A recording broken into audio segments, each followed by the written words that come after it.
I want to know, now that the field is set, the field of 68 is set, Rob, North Carolina in, good call or bad call? Oh man, well it depends on is this a North Carolina fan station? Is this a state fan station? What am I working with here? Hey, you're across the state of North Carolina. You've got it all, my man. You've got it all.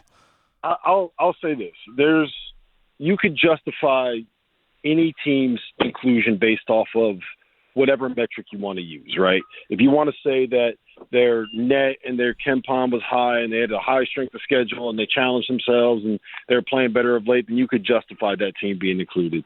If you want to say, well, Indiana had more quad one wins and they didn't have as bad of a loss and they played in a better league, you could justify that too. If you want to say that West Virginia had to be in because of what they did, you could say that there's enough stats you could justify any decision that you want to make. My biggest issue with the way that process played out is that the athletic director for North Carolina was the chair of the committee. And there's no possible way that you can make a controversial decision like that, have the athletic director be the chair, and then sit there and say, yeah, well, he wasn't in the room when they discussed North Carolina. Yeah, well, he was in the room when they discussed every single other team. And he knows all those people, and they're friends. And it's human nature to not want to disappoint the people that you just spent an entire week with. So the fact that he was the AD and they got in controversially is just one of those things where you're never going to be able to have the appearance of having something on the up and up. It's always going to, the conspiracy theorists are going to come out. And that's my single biggest issue with this process. It's not that the way that the decision was ultimately made. It's who was in that room when that decision was made, and the fact that it's controversial, and the fact that there's absolutely no way you can convince me that having the North Carolina AD on that committee as the chair of the committee didn't impact it in some way. And that, to me, is the only part that's unfair about that decision. I'll be honest. I 100% agree with you in that regard. I mean, it's just human nature, and that's the thing. I think the biggest thing that needs to change, Rob. By the way, Rob Dauster, Field of 68, joining us here on the Adam Gold Show, is that there needs to be a neutral party as the chair, like someone that is not tied in as an athletic director or a commissioner of a conference. There has to be more non-affiliated people in the selection committee. I'll tell you this. Here's my take on it, and tell me if you think this is crazy. So the guys that we have doing we have a bracketology podcast called Fielding the Stage. Lucas Harkins, it's Brad Wachtel, it's Rocco Miller. And those three guys spend more time thinking about this freaking bracket than anybody I've ever met in my entire life. And they can cite stats, they can read your stuff. They know, like Rocco's done a deep dive and a study of every single decision that's ever been made. And he has like all the historical markers figured out in a database. Those guys, along with the likes of Joe Lenardi, along with the likes of Brad Evans, along with the likes of all these bracketologists, Jerry Powell, like at every place you go, all of those guys have more information on what the bracket should look like and spend much more time watching national college basketball than the people that are on that selection committee. And the best part about it is none of them are affiliated with anybody.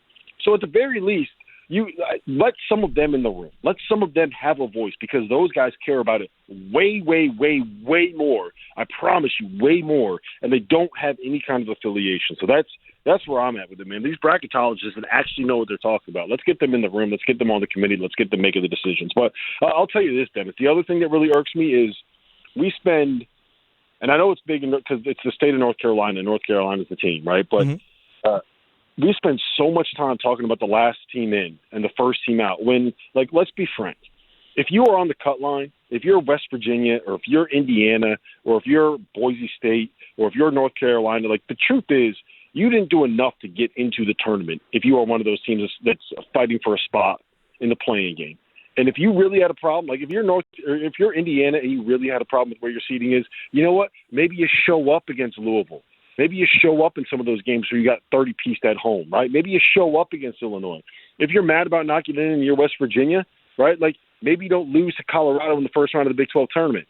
You want to get in the tournament, go out there and play your way in, because the teams that are – like Oklahoma got in with a 6-12 record in the SEC. What are we talking about? Like, we can complain about it, and we can say there's problems with the system, but if you didn't get in the tournament, man, you didn't do enough, and it was easy to do enough this year to get in the dance. And Rob, I'll say this. It's just like you hear people in combat sports say, never leave it in the hands of the judges. Never leave it in the hands of the officials. And that's exactly what all these schools did.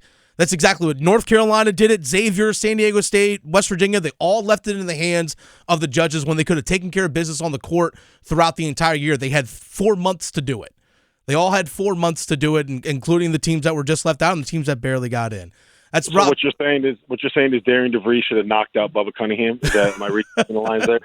I mean, I won't say no. I'm kidding. But that's just where we are. That's just where we are. Rob Dauster, Field of 68, joining us here on the Adam Gold Show. Dennis Cox sitting in for Adam Gold today. All right, Rob, real quick. I know there's a lot of coaching searches that are going to be starting to take place. I know UNLV just opened up, Iowa opened up, and here in the state of North Carolina, NC State has opened up. I know Will Wade, McNeese State, they're in the NCAA tournament after winning the Southland Conference. I mean, that name has been pretty tied in heavily with NC State so far. You and I were talking in Charlotte, the ACC tournament. You feel like Will Wade might be, at least personality-wise, the right fit for NC State. Yeah, I think he just makes a lot of sense there, right? Like there's a little bit of the underdog mentality. There's a little bit of, there's two blue bloods that are NC State's rivals, and I think Will Wade would absolutely relish the idea of being the team that comes in and, and beats both of them and then rubs their noses in it and then lets everyone know, hey, look, you know what? No one thought that we could win this, and we just won the ACC. Like that is the kind of stuff that Will Wade lives for. Mm-hmm. I remember talking with him about the way that he schedules with McNeese State, and he said, yeah, we'll roll up on a bus. We'll come in there. We'll beat your behinds in your own gym, and then we'll take the bus home and eat, $2 footlongs on the way home from Subway, right? Like, that's just his mentality. Like, he doesn't care about anything else but getting a bunch of dudes that want to get out there and ball and hoop and compete at the level that he wants to compete at. And he's got a personality that I think the state fan base, at least the online portion of the state fan base, would really, really embrace once you get to know him.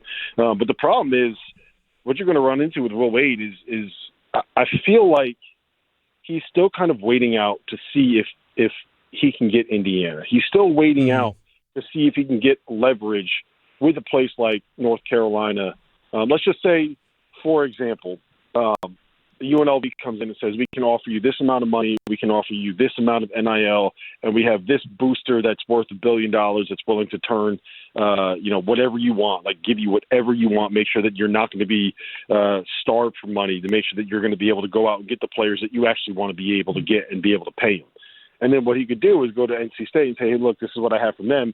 You got to be able to match this, or you know what I mean? Like I think he knows that he's going to be in demand in this cycle, so he's probably playing the long game there. But wherever he ends up going, that dude is going to win. There's no doubt about it in my mind. That dude is going to go somewhere and he's going to win games. All right, well, the question is, real quick, we have about 2 minutes left here. Is NC State willing to play that game? Are they willing to actually put up the resources that Will Wade has laid out and said to you guys, to Jeff Goodman at Field of 68, saying, hey, I need X amount of dollars, NIL, all this other support. Is NC State willing to do that?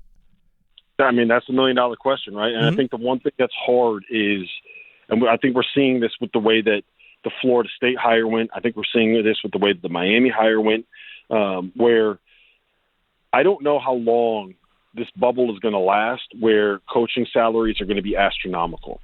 I think in the next 5 years, what's going to happen is you're going to see more of a situation where the 6-year deals at $3.5 million per year for coaches are going to kind of go away. You're going to get more like 3-year deals, 1.5, and then they're going to take that other money and start putting it towards NIL. So my guess is Will Wade is going to try to find a way. This might even be the last year that's available. So I think he might be waiting just to get the most guaranteed money he can, because this might be the time for him to be able to cash out. If you look at the way that NBA coaches are paid, you look at the way that NFL coaches are paid in comparison with the athletes, and it's completely out of whack for what college football and college basketball looks like. And the hard part is, does NC State, does a team in the ACC have the budget to be able to spend that much money on a coach when they also got to spend a certain amount of money on NIL to keep that coach happy? That's $1 million question. I don't know. I got to check out you know what? Let's roll over there to NC State's athletics office, and let's just ask them if we can see their books. Yeah. You with, Dennis? Hey, we'll roll up there and we'll just say, hey, look, open it up. I just want to see where your funding's coming from. I want to see how much NIL you're giving to football versus basketball. I think they'd let us in. We just got to ask nicely, right? I think they would. Well, I mean, I'm going to be here for the NCAA tournament, so it's here in Raleigh. So yeah, come on down and you can crash at my place, and we'll definitely make that happen. Hey, take care of my Huskies down there. Take care of UConn for me, all right? Can you get some of these NC State fans to show up? Look. The Wolfpack, Huskies, they kind of look similar. They're both dogs. They're both aggressive. Like, back me up a little bit here. I need a loud UConn crowd there in Raleigh. Okay, well, there's the cry from Rob Dauster, Field of 68. Give him a follow on X at Rob Dauster. Rob, thanks for your time. Appreciate it, my man. Appreciate you, man.